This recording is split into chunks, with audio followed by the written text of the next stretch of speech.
This is it, right? The Rockstall? Aye, lad. The Council of Valkyries. The Valkyries are of Valhalla, are they not? Glad to see you're paying attention, brother. You are correct. Valhalla, the great hall of the Einherjar, is their home within Asgard. But while there, they are subject to the scrutiny of the All-Father himself. And relations between the Valkyries and Odin were tense during my tenure as his advisor. Why?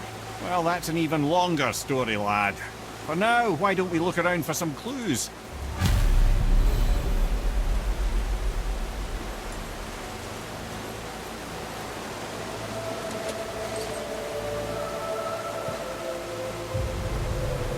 Whoa, you're back. I'm in.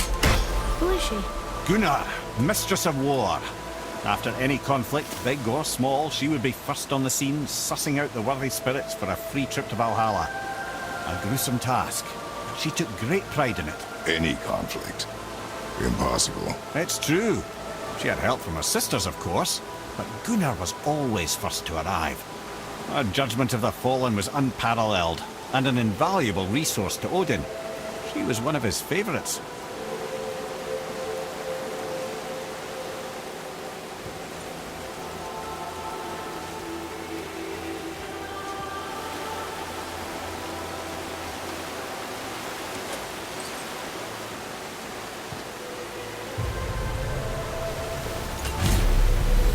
Ah, Gondul. Beautiful Gondul. Man? Huh? That's it? Beautiful Gondul? No story or anything? Oh, sorry, lad. The sight of Gondul always took my breath away. Gondul had a silver tongue, a sharp wit, and struck a figure so stunning it literally drove men insane. Odin forbid her from setting foot in Midgard after a time, as insanity is not a welcome trait in Valhalla.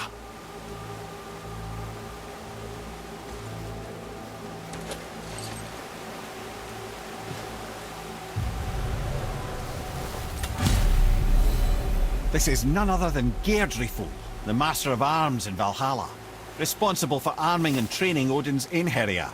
His what? His army come Ragnarok. The entire reason Valhalla exists, you see. The Einherjar wait in the Great Hall endlessly, feasting, drinking and fornicating themselves silly. Once Ragnarok begins, Odin calls them into service to fight on his behalf. Geirdriful had her hands full training that lot.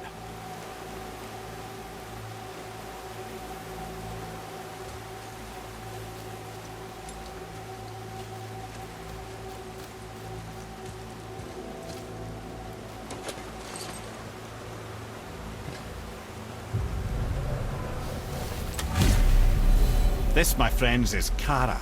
Now, Valkyries are volatile by nature, but Kara, the lass is wild storm personified. A wild storm. Aye, calm and collected. Then the air would shift and the fury of her storm would unleash. 'Twas beautiful in a way, assuming you could find proper shelter. Her tears would cleanse the blood-soaked battlefields.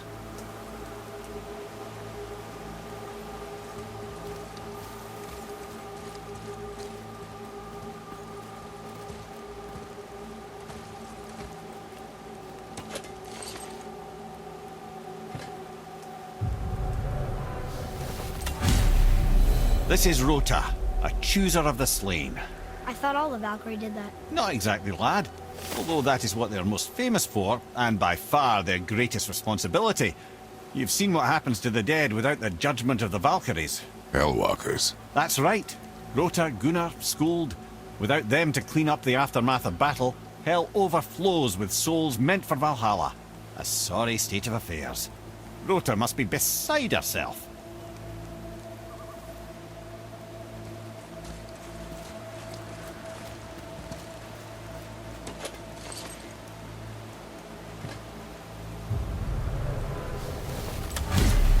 Ah, and here we have Eir, the healer.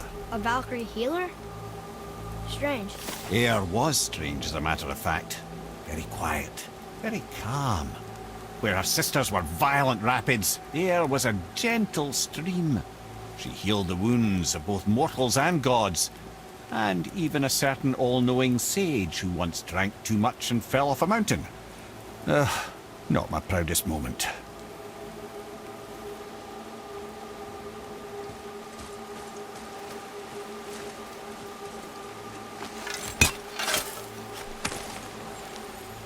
Well, that solves that treasure map.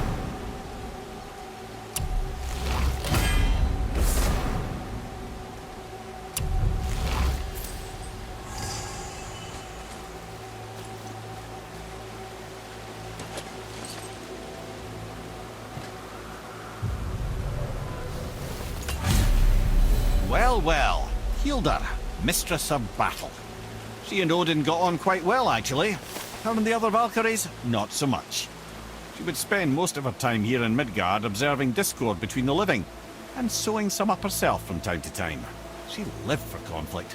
Some say she was conflict personified. I wonder what will become of her now that she's free.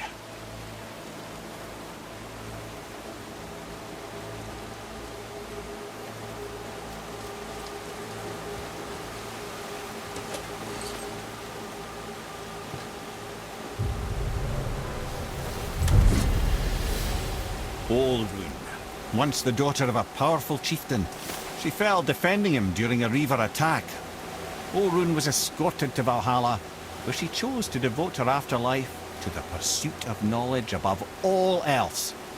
Quite unusual behaviour amongst the constant drinking and feasting of her fellow Valhallian denizens. How'd she end up a Valkyrie? Odin.